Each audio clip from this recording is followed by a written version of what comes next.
Howdy! In this mini lecture we will discuss the distribution of freshwater resources and major types of freshwater ecosystems. The student learning objectives of this mini lecture are: describe the distribution of freshwater on Earth, describe the major types of freshwater systems, and identify the ecosystem services wetlands provide. In many places it seems that water resources are overabundant. However, potable, our drinking water is quite rare and limited. The water on the earth can be classified as either freshwater, that is water that is relatively pure and which contains few dissolved salts, or ocean water. Ocean water contains too many salts to drink or use for agriculture. Only 2.5% of all the water on earth is freshwater, and of that, only 1% is surface freshwater. The vast majority of freshwater, specifically 79%, is inaccessible to us because it is tied up in ice caps and glaciers. It's important to note that all the water on the earth is connected in a large hydrologic web. Surface water replenishes groundwater, and the movement of water from rivers, lakes, and oceans mean that pollutants, sediment, organisms, trash, and dissolved substances can be transferred from one water source to another. So we see that, as with many other elements of the environment, freshwater and marine environments are part of an interconnected system. Freshwater can either be surface water or groundwater. 20% of freshwater is groundwater, which is water beneath the surface of the earth held in rock and soil pore spaces. Groundwater is held in aquifers, which are porous, sponge-like formations of rock, sand, or gravel that hold water. A common misconception is that aquifers are massive underground lakes. This is very rarely the case. Groundwater is usually held in pore spaces of soil and rock within the aquifer, meaning you couldn't go swim in most aquifers, even if you could physically get into it. The upper layer of an aquifer is called the zone of aeration, and is the area where pore spaces are partially filled by water. The layer below that is the zone of saturation, and is where the pore spaces are completely filled with water. The boundary between these two zones is called the water table. Aquifers are recharged when surface water runs over a recharge zone, which is the above-ground land area that holds surface water to infiltrate into the aquifer below. The world's largest known aquifer is the Ogallala Aquifer, found in the Great Plains of the U.S. This aquifer has supplied farmers and ranchers with water for generations. However, unsustainable withdrawals are threatening this aquifer and many other aquifers.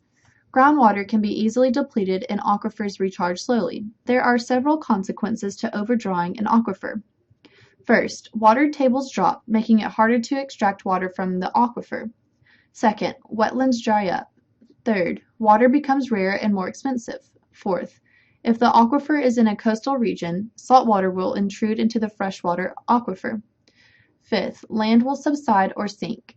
And sixth, soil will become compacted, lose porosity, and ultimately making recharge harder. You may recall that a watershed is an area of land where all the water that is in it, or falls within it, drains off into a singular outlet. In other words, a watershed is the area of land drained by a river system. A river system is a river and all of its tributaries. Tributaries are smaller rivers or streams that flow into the main river. Watersheds can also be called drainage basins. Remember that everyone lives in a watershed. If you'd like to find out what watershed you live in, you can follow the link I've provided in this week's folder. We will now consider the major types of freshwater systems. The first of these systems we will consider is a floodplain. A floodplain is defined as a land alongside a river. Floodplains are at the bottom of valleys and are surrounded by uplands, or lands with higher elevation. When the river floods, it deposits silt, gravel, and clay onto the floodplain. This action makes the soil of floodplains very fertile. Consequently, floodplains are commonly used for agriculture. Another major type of freshwater system is a riparian area. This is the land along the banks of a river or stream. Riparian areas are the transitional areas between the aquatic system of the river and the terrestrial ecosystem on land. Riparian areas consist of the vegetation that grows alongside the banks of the river. As with most transitional zones, or the zones between two distinct ecosystems, riparian ecosystems are known for being productive and species-rich. Lakes and ponds are obviously another type of freshwater system. Lakes and ponds are standing water with distinct zones.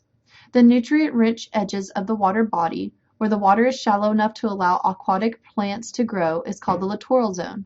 This region has a rich diversity of organisms, including aquatic invertebrates such as insects, snails, and crawfish, as well as vertebrates such as birds, fish, turtles, and amphibians.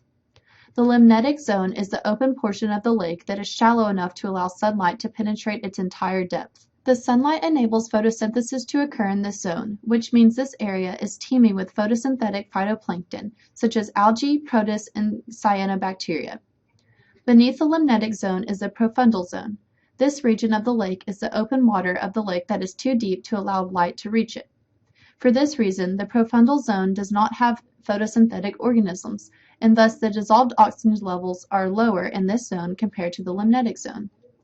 The benthic zone of a lake is the portion that extends along the very bottom, from the shore to the deepest point.